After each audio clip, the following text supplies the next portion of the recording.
नमस्कार दोस्तों, मैं सतीश कुमार यादव आपके अपने YouTube चैनल लॉजिक केमिस्ट्री में आपका हार्दिक स्वागत करता हूं। देखो भाई, हम इससे पहले बात कर रहे थे परासरण की, और परासरण में हम बात करेंगे प्राशन। सबसे पहले डेफिनेशन मैं आपको फिर से बताता हूं। पिछले वीडियो में हमने प्राशन पढ़ा था, आज पढ़ेंगे प्राशन दाब। तो प्राशन वह प्रक्रिया है जिसमें किसी भी पदार्थ के अणु हैं निम्न सांद्रता से उच्च सांद्रता की ओर गमन करते हैं। बात करेंगे प्राशन दाब, और प्राशन दाब को समझने के लिए हम एक स्ट्रक्चर बनाते हैं। ये हमारे पास एक आयताकार पात्र है,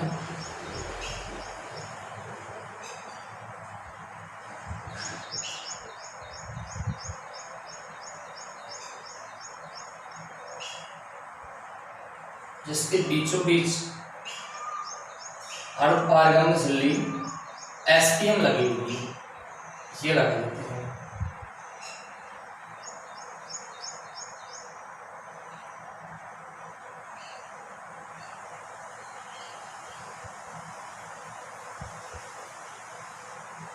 एसपीएम सस्पेंडेड पार्टिकुलेट मैटर।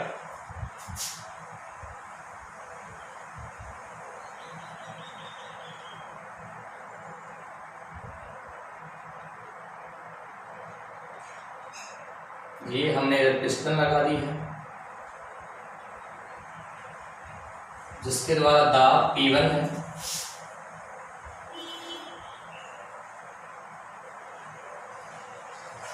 ये हमने दूसरी पिस्टन लगा दी है,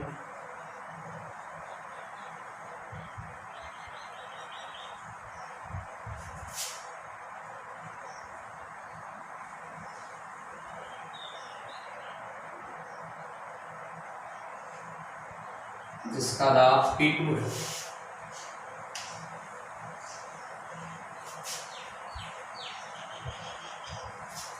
इधर ये विलयन भरा हुआ है,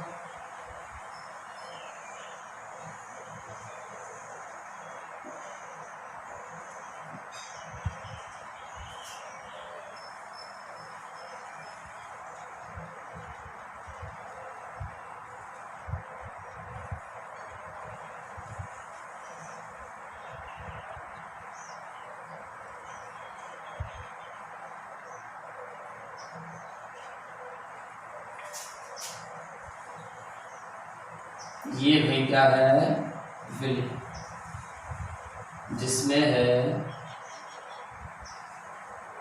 विलय प्लस विलायक, सांद्रता उच्च।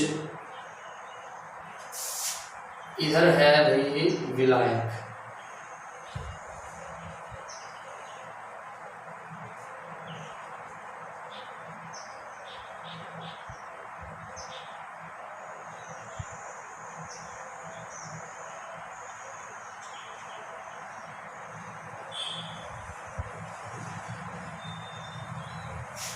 सांद्रता इसकी क्या है, निम्न है।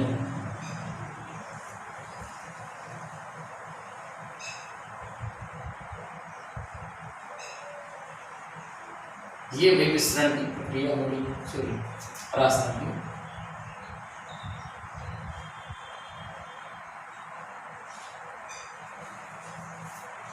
तो भाई चित्रानुसार हमारे पास एक आयताकार पात्र है, जिसकी एक तरफ विलयन भरा हुआ है, जिसमें विलय और विलायक दोनों मिश्रित हैं, और इसकी सांद्रता उच्च है। एक तरफ विलायक है अकेला, इधर सांद्रता क्या है, निम्न है। अब जैसे ही विसरण की क्रिया शुरू होती है, विसरण की नहीं, प्राशन की क्रिया शुरू होती है, तो पदार्थ के जो अणु हैं या विलायक के जो अणु हैं निम्न सांद्रता से उच्च सांद्रता की ओर गमन करते हैं, जिसके कारण इसका तल अर्थात विलायक का तल कम होता है और विलयन का तल है वो बढ़ता जाता है। ऊपर यहां लगे हुए हैं पिस्टन लगे हुए हैं, जो हम देख रहे हैं,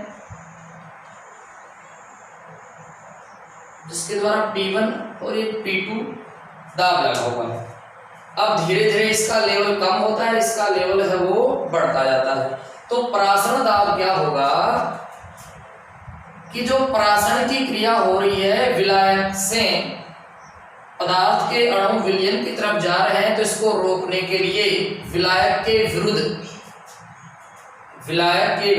विलयन में विलायक के अणुओं को जाने से रोकने के लिए इस स्टन के द्वारा लगाया गया या बाह्य दाब है, उसको हम परासरण दाब कहते हैं, जो परासरण की क्रिया को रोक देता है और विलायक और विलयन के मध्य में साम्य स्थापित करता है।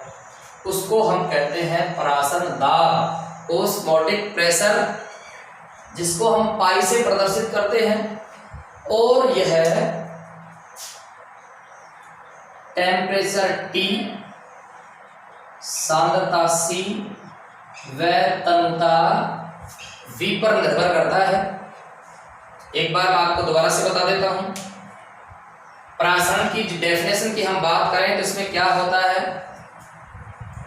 कि पदार्थ के अणु है वो निम्न सांद्रता से उच्च सांद्रता की ओर गमन करने की जो प्रक्रिया है वह परासरण की क्रिया कहलाती है।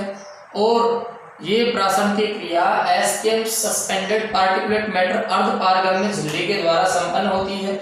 अर्धपारगम्य झिल्ली एक ऐसी झिल्ली होती है जो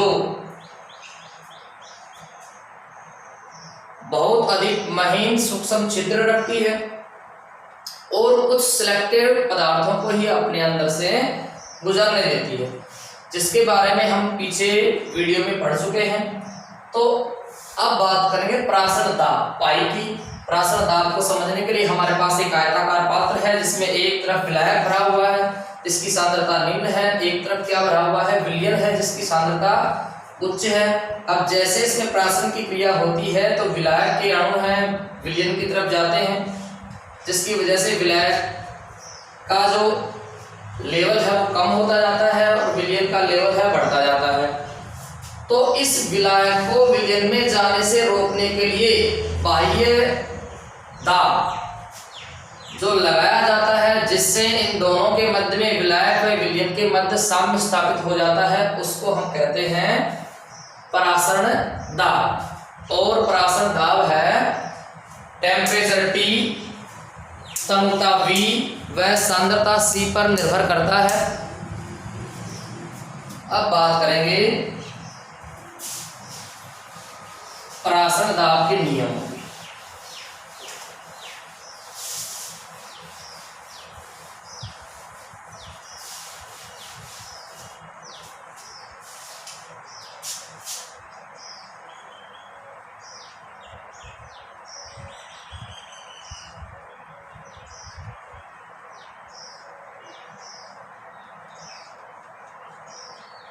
परासरण दाब के नियम, और पहला है वान ट हाफ।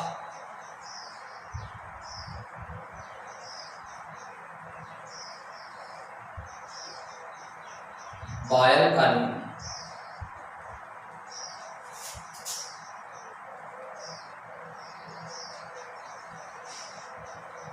वान ट हाफ बायल का नियम है, ये स्थिर ताप पर नियम है। वान ट हाफ बायल का नियम ये कहता है कि स्थिर ताप पर किसी विलयन का परासरण दाब उसकी सांद्रता C व सांद्रता C के तो समानुपाती और तन्यता V के व्युत्क्रमानुपाती होता है। तो इसको हम लिख सकते हैं भाई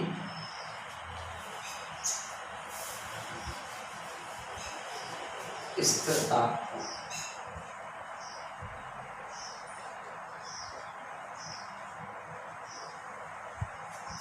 किसी विलयन का परासरण दाब पाई, या आप सीधा लिख दें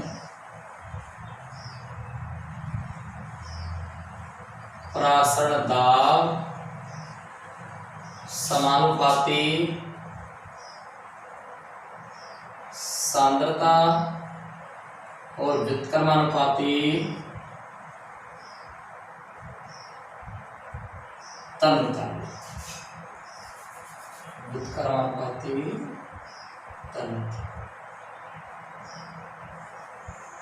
जिसको हम पाई सी 1/v इस प्रकार से भी हम इसको लिख सकते हैं, या हम सीधा इस कैसे लिख सकते हैं, पाई समानुपाती सी और पाई समानुपाती 1/v। इस समीकरण को 1 लिख सकते हैं और इस समीकरण को 2 लिखा सकते हैं। दूसरा नियम है भी वान हाफ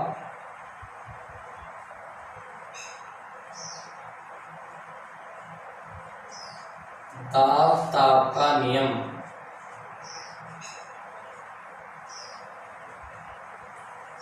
वान हाफ दाब ताप का नियम।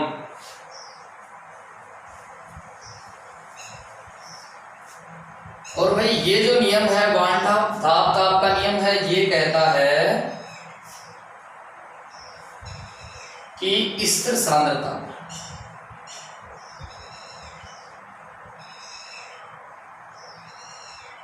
सांद्रता पर किसी विलयन का परासरण दाब पाई उसके ताप के समानुपाती होता है। इसको मैं समीकरण मान सकता हूं 3। तो समीकरण 2 व 3 से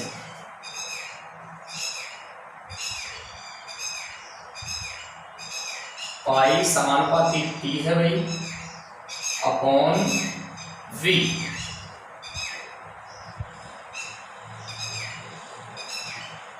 पाई समानुपाती टी अपॉन वी। इसको लिख सकता हूं मैं पाई बराबर S T upon V. S है यहाँ स्थिरांक, एस क्या है भाई यहाँ स्थिरांक। बेटा मैं इसको साफ कर देता हूं घर से।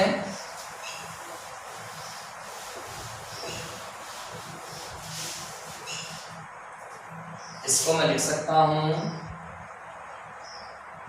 पाई वी बराबर एस टी, एस का मान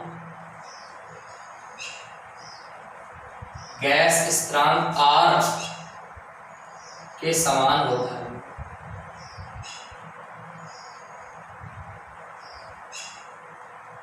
आर के क्या होता है, समान होता है। इसलिए मैं इसकी जगह आर लिख सकता हूं पाई वी बराबर आर टी। तो एन मोल के लिए, एन मोल के लिए हम लिख सकते हैं भाई एन। तो हाँ भाई एन मोल के लिए हो जाएगा भाई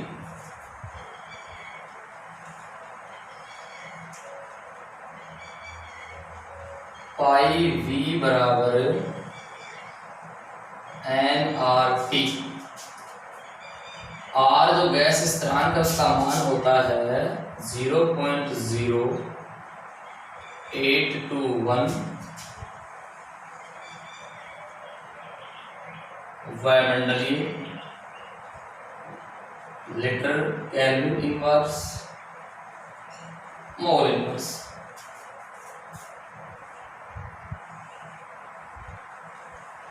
अब हम जानते हैं कि विलेय का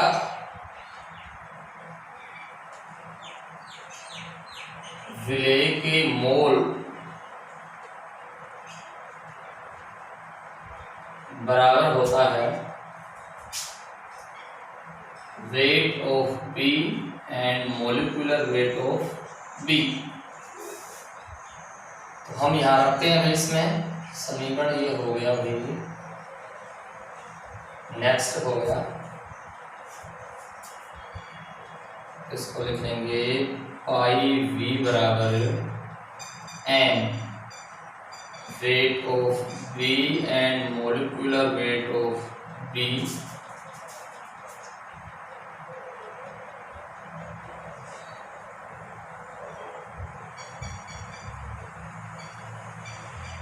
RT।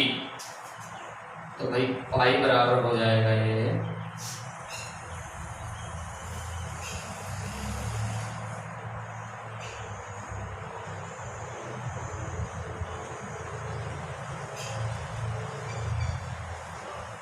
V। यदि हमें MB निकालना हो, MB बराबर हो जाएगा भाई weight of B pi V RT।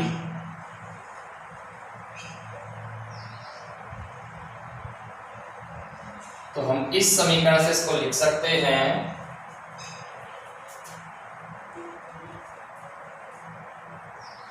क्योंकि देखो हम जानते हैं पाई बराबर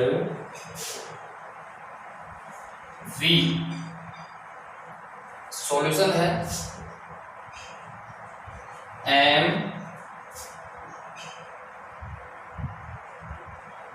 RT, क्योंकि यहाँ M क्या है मोलरता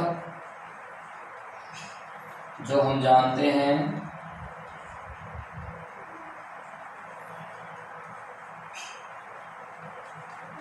ये होता है। इसको हम सीधा ये भी लिख सकते हैं पाई समानुपाती M, क्योंकि R है वो है गैस स्थिरांक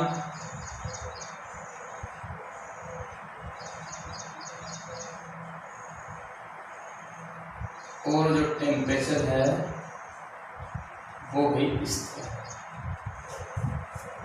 तो इस प्रकार से आज हमने प्राशन दाब और प्राशन दाब के नियम पढ़े हैं।